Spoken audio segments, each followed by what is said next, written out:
इस पॉडकास्ट का भी आइडिया जो है ये पता नहीं कब से चल रहा था और कुछ रिकॉर्ड भी किया, कुछ पसंद नहीं आया, वापस रख दिया, छोड़ दिया आइडिया।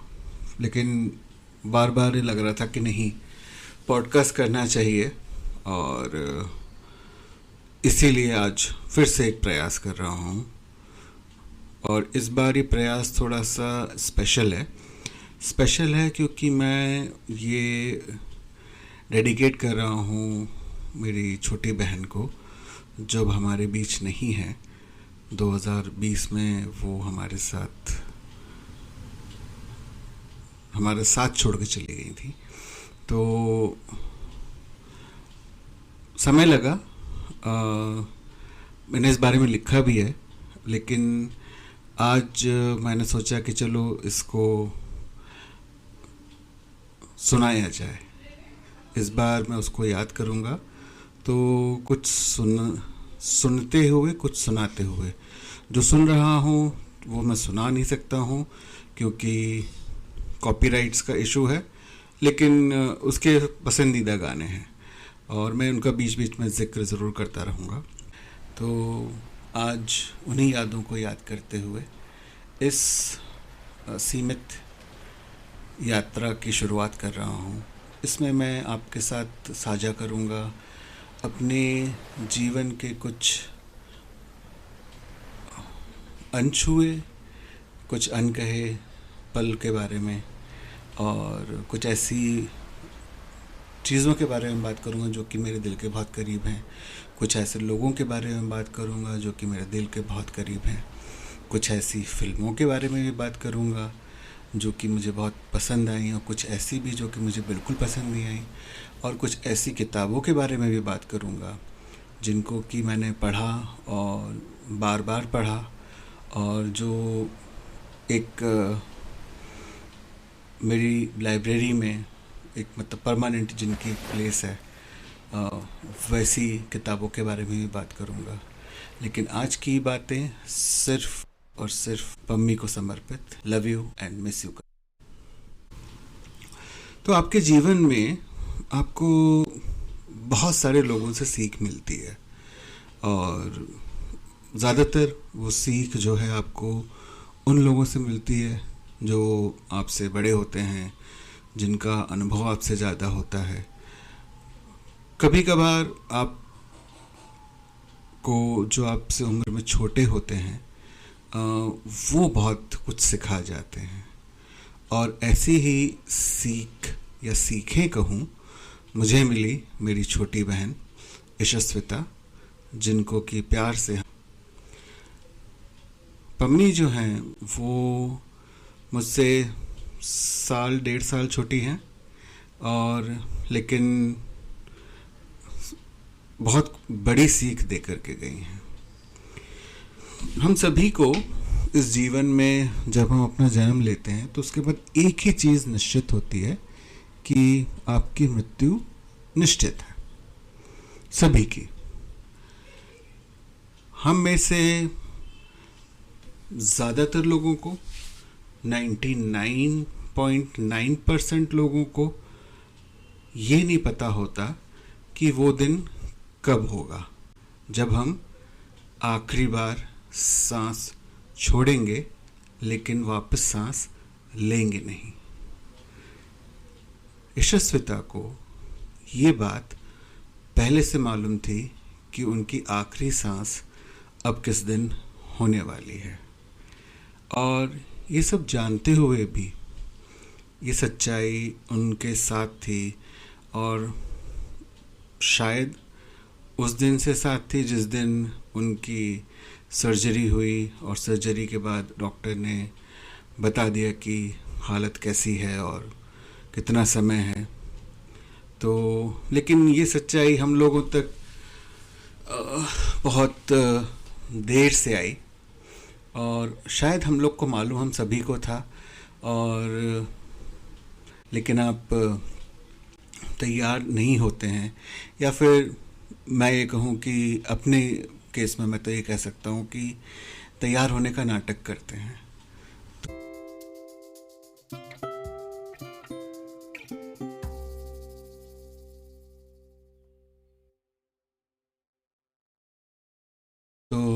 मैं ये बहुत समय तक दिखाता रहा कि हाँ मतलब ये तो मालूम है, ये तो होना ही था और यही होना है। और जितना मैंने पढ़ा उसके बाद लगा कि ये सारी चीज़ें जो हैं मतलब निश्चित हैं। लेकिन तब भी कहीं ना कहीं दिल इस भुलावे में था कि शायद ऐसा नहीं हो। और उसके पीछे सिर्फ एक ही कारण था कि यशस्विता की जो इच्छा शक्ति जो थी वो थी ज़बरदस्त। उसके अंदर जीने की बहुत इच्छा थी, बहुत बहुत अ, बहुत स्ट्रांगली वो चाहती थी कि वो रहे हमारे साथ, अ, अपने बच्चों को बड़ा होते हुए देखे, अपने जीवन साथी के साथ और समय स्पेंड करे। हम भाई बहनें कुछ और ऐसी ऊट पटांग की हरकतें करें और ऊट पटांग की बातों पे हंसते रहें। लेकिन सच्चाई ये है कि उनको मालूम था और हम लोगों को भी इस बात का अंदेशा था। लेकिन कहीं ना कहीं हम लोग भी इस सच्चाई को स्वीकारने से पीछे हट रहे थे। लेकिन उन्होंने इस सच्चाई को बहुत अच्छे से स्वीकार किया और उन्होंने इस सच्चाई को जिया। और एक बार भी ये उन्होंने मतलब वो कमज़ोर नहीं पड़ी। अपने अंतिम दिनों में भी वो कमज़ोर नहीं पड़ी। जब उनको मालूम था कि अब क्या होने वाला है, अब क्या होने वाला है, अब कौन सी स्टेज पे आ गए हैं, अब कितना समय बचा है उनके पास, लेकिन वो कमज़ोर नहीं पड़ी। वो वो दर्द होता था तो वो रोती थी, बोलती थी। मुझे एक फ़ोन कॉल किया था, बहुत रो रही थी कि मेरे को बहुत दर्द हो रहा है, आप बॉम्बे में टाटा के डॉक्टरों से जाके बात करके देखिए कि क्या हुआ, मतलब कौन सी दवाई करें, क्या है। तो मैं गया डॉक्टर के पास और वो डॉक्टर मतलब पहले भी उनका कैंसर का इलाज कर चुके थे। तो उनके पास जा कर के बैठा।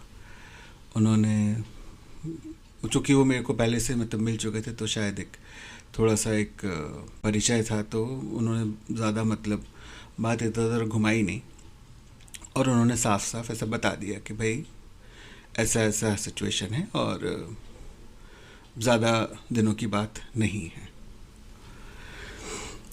तो जब ये बताया तो आंसू तो निकले, ठीक है ना, क्योंकि मतलब आपकी सच्चाई जो है आप जानते हो सबके साथ होना है, ठीक है ना। लेकिन समय से पहले किसी के साथ हो रहा हो और आप उनको बहुत चाहते हैं तो आपको बहुत एक दुख होता है। शायद अब वो कभी बता नहीं पाएंगे उस दुख को। तो मैं भी जो है पिछले 5 सालों से ये लड़ाई जो है मैं लड़ रहा था। बहुत आंसू बहाए, बहुत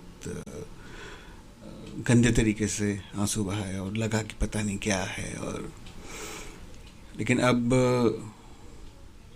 अब मैं शायद आज ये कह सकता हूँ कि हाँ, वो आज हमारे साथ नहीं है, मुझे इस बात का दुख है।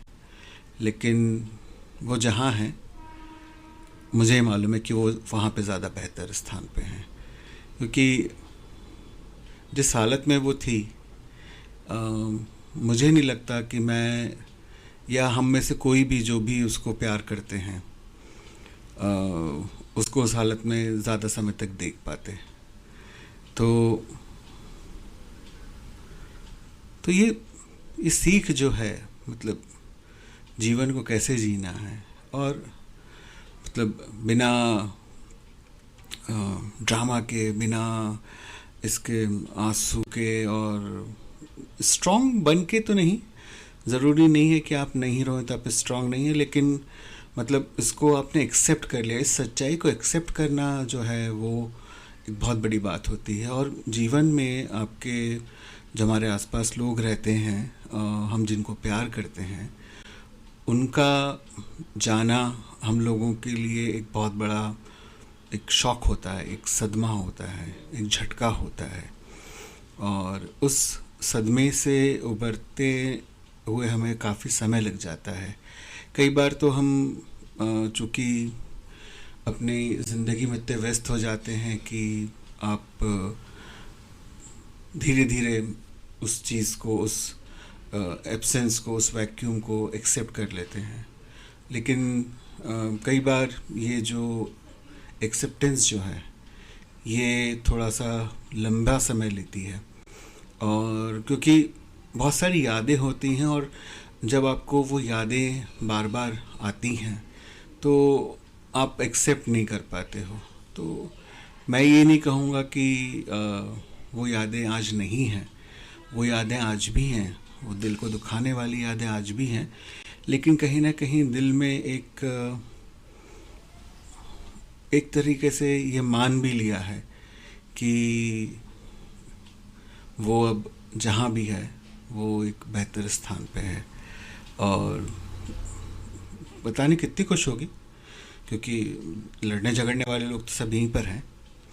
लेकिन मुझे लगता है कि हाँ, वो वहाँ पे बेहतर है। वो मतलब हम लोग को, जैसे हम लोग उसको मिस करते हैं, तो शायद वो भी हमको मिस करती होगी। और जो यादें हम लोगों की हैं, बनाई हैं हम लोगों ने, जो कि बहुत सारी यादें ऐसी होती हैं ना जिनकी कि कोई फ़ोटो नहीं होती है, और जो आपको आपके दिल में रहती हैं, और आपके मतलब एक फ़ोटोग्राफिक मेमोरी जिसे आप कहते हैं, तो वो आपके उसमें एक दर्ज हो जाती हैं, और वो आपको कभी ना कभी ऐसे दिख जाती हैं। और अच्छी बात यह है कि ये उस दौर की बात है जबकि ज़िंदगी जो थी वो हर लम्हा, छोटा बड़ा, अच्छा बुरा जो है वो मोबाइल पे कैप्चर नहीं होता था। तो बहुत सारी यादें हैं जो कि कैमरे की रील में 36 शॉट वाली जो हैं वो हैं, और वो हम लोग को दिखती हैं। लेकिन बहुत सारी ऐसी हैं जो कि उस कैमरे से बाहर रहीं, लेकिन हम लोगों के दिलो दिमाग पे हैं वो यादें।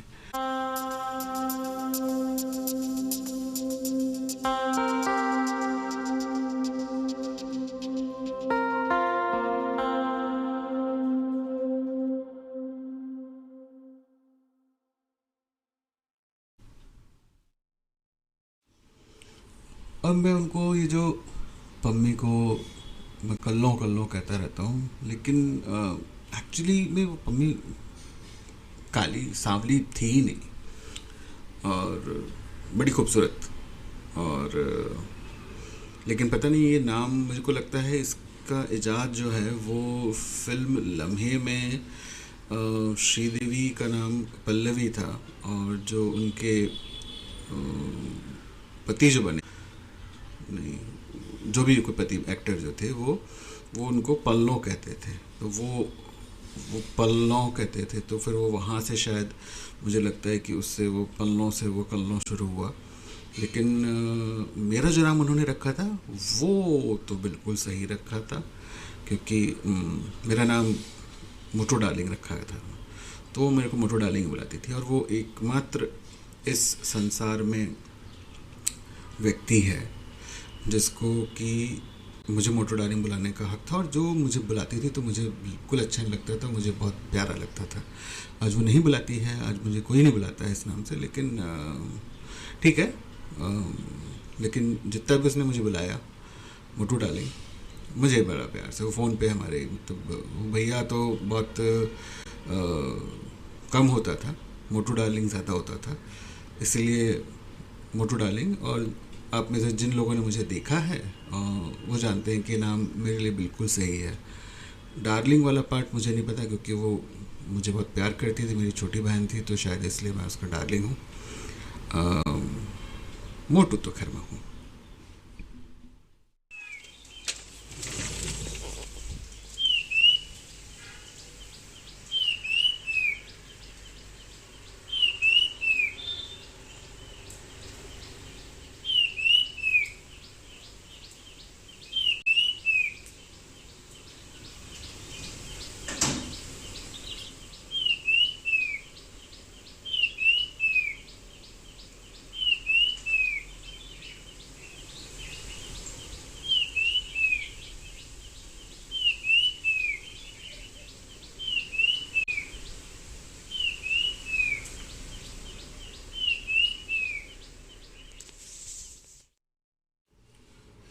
जब तक आप इस धरती पे रहते हैं तब तक बहुत सारी बातें आपको शायद याद रहती हैं, शायद याद नहीं रहती हैं। लेकिन जब उस इंसान से जुड़ी हुई यादें उसके जाने के बाद आपको आती हैं, तब आपको बहुत सारी चीज़ों का एहसास होता है, आभास होता है कि अरे हमने ये भी किया था, अरे हमने वो भी किया था, और हम इस बात पे झगड़े थे। तो जो पम्मी है, वैसे तो मतलब उसको इस बात का डर रहता था कि मुझे कोई ऐसी बात ना पता चले जिससे मुझे गुस्सा है, क्योंकि उसको लगता था कि मैं बहुत तेज़ गुस्सा करूँगा, और इस वजह से वो इसको कोशिश करती थी कि ना आए। लेकिन वहीं पे अगर मैंने कुछ गलत किया है जो कि उसको लग रहा है कि नहीं यहाँ पे भैया गलत है, तो वो पम्मी पीछे नहीं हटती थी। फिर तो मतलब मेरी खैर नहीं, फिर तो वो मेरे से लड़ लेगी और बहस करेगी, गुस्सा करेगी।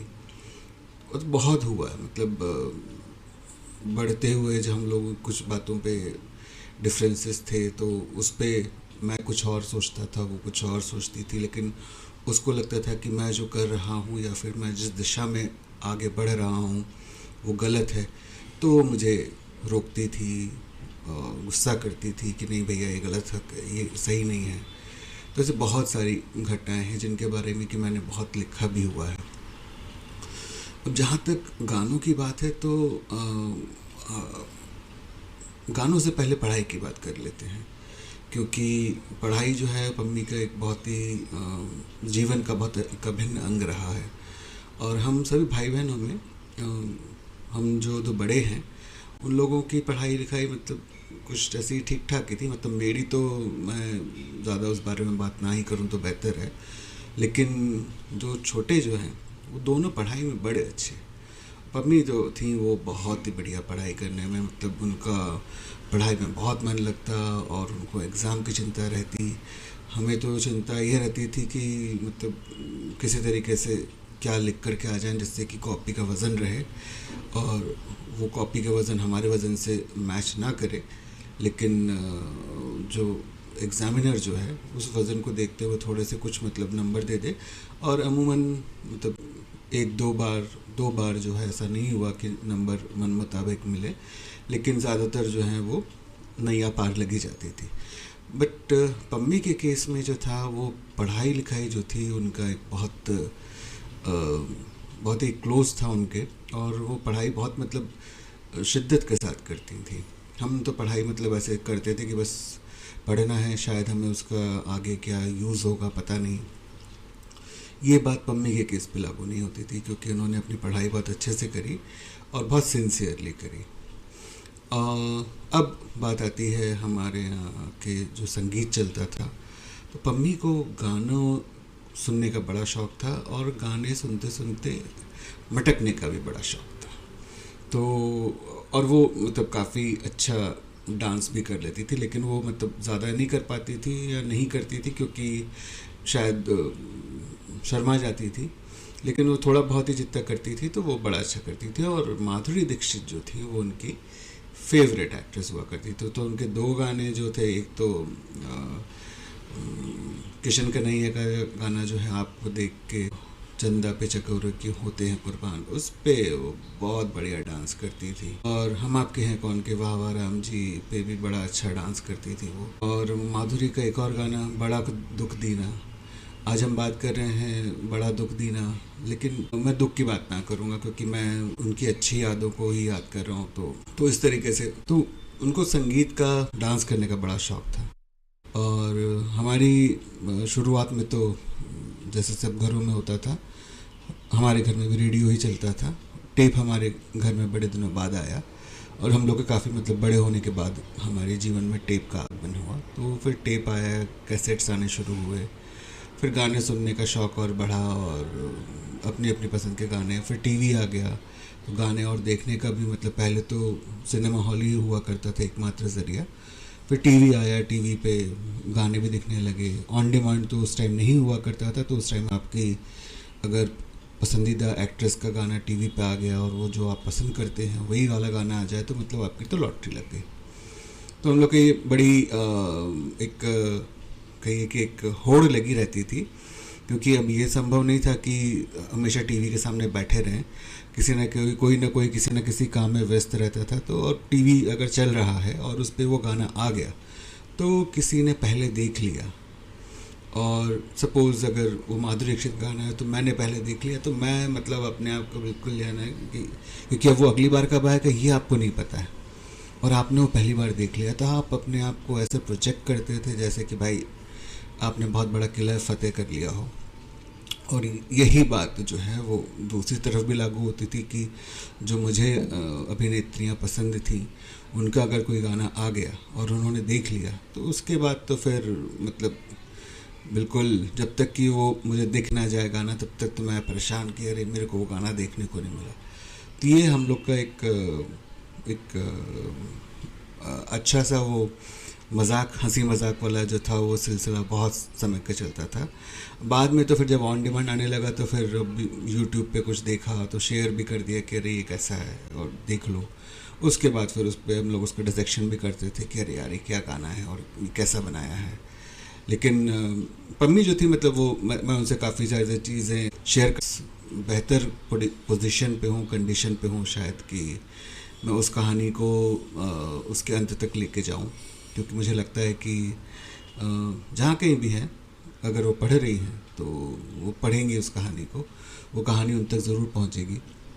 फीडबैक नहीं मिलेगा लेकिन चलिए ठीक है, जो जैसे राम जी की मर्ज़ी, जो राम जी चाहते हैं वही होता है।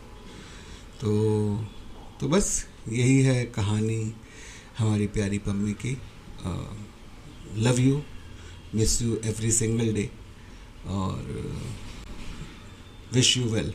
तुम जहाँ हो हम लोग ठीक ठाक ही हैं, और तुम भी अच्छे से रहो जहाँ भी हो, और लव यू।